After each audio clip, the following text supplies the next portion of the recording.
Bonjour, c'est Ced. Aujourd'hui, on se retrouve pour une présentation des Talkie-Walkie et de leur chargeur. Donc, voici le colis qu'on reçoit.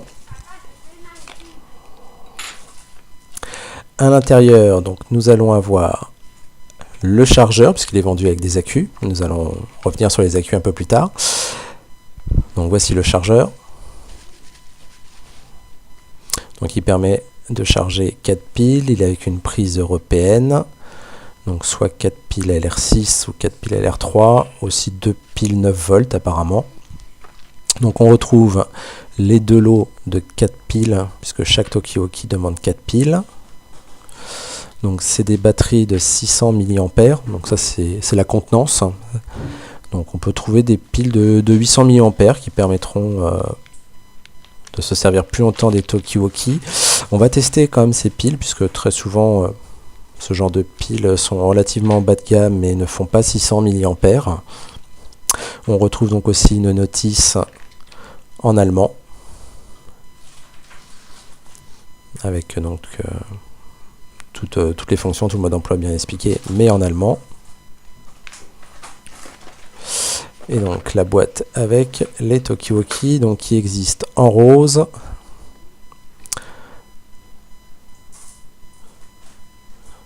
en noir, en bleu et en jaune. Donc à l'intérieur de cette boîte, on retrouve les Talkie-Walkie, bien sûr, et une notice en anglais. Donc pas de notice en français. Donc je vais vous expliquer dans cette vidéo comment vous en servir, comment les paramétrer, les configurer. Voilà, donc tout est expliqué mais en anglais. Donc les Talkie-Walkie donc ont un clip ceinture, donc plusieurs boutons permettant de s'en servir, on va voir comment.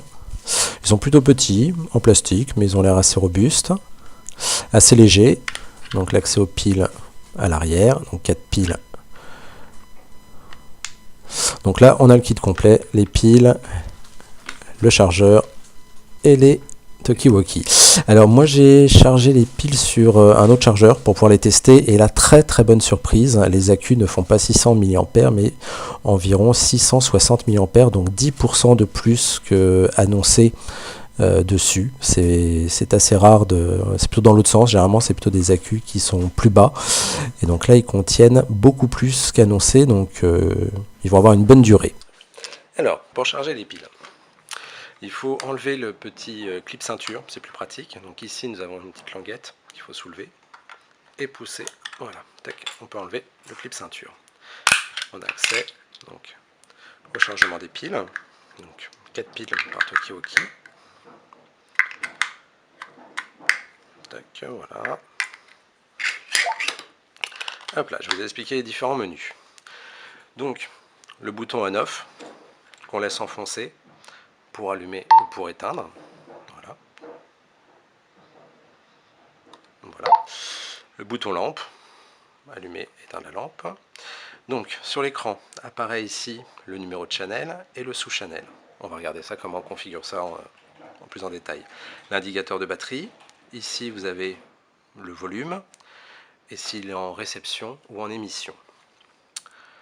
Donc les différents boutons. Ici vous avez un bouton pour scanner les réseaux qui permet de trouver le réseau plus rapidement ou de le régler manuellement comme on va regarder. Vous avez ici la petite note de musique qui permet d'envoyer une sonnerie pour prévenir l'autre personne qu'on va parler. Quand on est en mode réception, en mode veille comme celui-ci, les boutons flèche vers le haut et flèche vers le bas servent à régler le volume. Le bouton talk, donc on appuie pour parler, c'est-à-dire que le Talkie-Walkie passe en mode émission. Quand j'appuie, vous voyez, le sigle change. Ou quand je relâche, en mode réception. Le bouton mon, qui est un bouton moniteur, on verra tout à l'heure ce que c'est. Le bouton menu avec un petit cadenas. Donc si j'appuie sur le bouton menu en le laissant enfoncer, voilà, j'ai un petit cadenas qui apparaît à l'écran. Ça veut dire que tous les boutons de réglage sont verrouillés. Donc quand vous l'avez dans la poche, vous ne craignez rien. Il n'y aura pas de choses qui vont changer. Donc je vais le débloquer puisque là nous allons le configurer. Voilà. Donc j'appuie une première fois ici sur le bouton menu.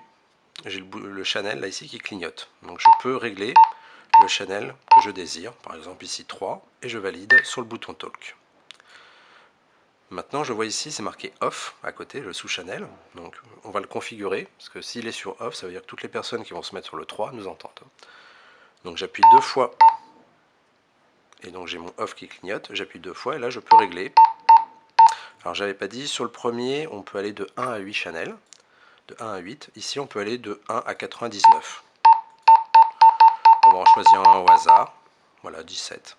Toc, voilà. On valide. Donc, pour que le deuxième Tokioki m'entende et puisse me parler, il faut qu'il soit sur le channel 3 et au code 17. Je vais continuer la présentation du menu. Si j'appuie 3 fois sur le bouton menu, j'ai une petite personne, vous voyez, qui parle et marqué off. Ça, c'est l'activation par la voix. C'est-à-dire que dès que ici le petit micro entendra du son, il va s'activer, il va parler. Donc si vous êtes dans un environnement très bruyant, la foule par exemple, dès qu'il percevra du son, il va émettre. Il va s'allumer. C'est pas très pratique, je trouve. Mais bon, après, tout dépend de l'environnement. Si j'appuie 4 fois sur le bouton menu, ici j'ai marqué CA et un chiffre, c'est la mélodie. Donc il y a 10 mélodies. Voilà, on va choisir celle-ci. Vous avez 10 mélodies, donc c'est des petites mélodies que vous pouvez envoyer à l'autre Tokiwoki pour dire attention, je vais parler. Ensuite, si j'appuie 5 fois sur le bouton menu, ce qu'ils appellent tone, c'est le bip à chaque fois que j'appuie sur un bouton. Vous pouvez le mettre sur off. Voilà, là c'est plus silencieux, vous voyez, ça fait... à chaque fois que j'appuie, ça fait plus de son. Moi personnellement, je préfère qu'il y ait du son à chaque fois que j'appuie pour savoir qu'il y a une modification qui a été faite. Donc je le mets sur on. Maintenant, si j'appuie 6 fois sur le bouton menu, j'arrive sur RO pour le Roger Beep. Le Roger Beep, c'est un bip qui va être émis à la fin de quand j'ai parlé pour dire voilà, transmission terminée. J'ai envie qu'il soit. Donc je l'ai laissé sur on et je valide. Voilà. Donc maintenant, mon deuxième Tokiwoki, il va falloir qu'il soit aussi sur la même fréquence, c'est-à-dire 3,17. Donc celui-ci, on va le régler sur le channel 3,17, exactement comme on a fait. J'appuie une fois sur le menu, je me mets sur 3, je valide, j'appuie 2 fois,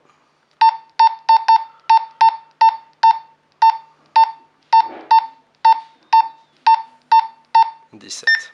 Voilà. Maintenant, quand j'appuie sur celui-ci, voilà, il y a du Larsen, ils sont l'un à côté de l'autre, et le petit bip de fin de transmission. Voilà, ils sont prêts à fonctionner, à communiquer, là ensemble. Alors, le bouton monitoring permet de scanner le réseau, le channel 3, pour si le signal de celui-ci était faible. Donc quand on appuie dessus, il se met en mode... Il scanne tout le réseau. C'est si vraiment vous êtes très très éloigné.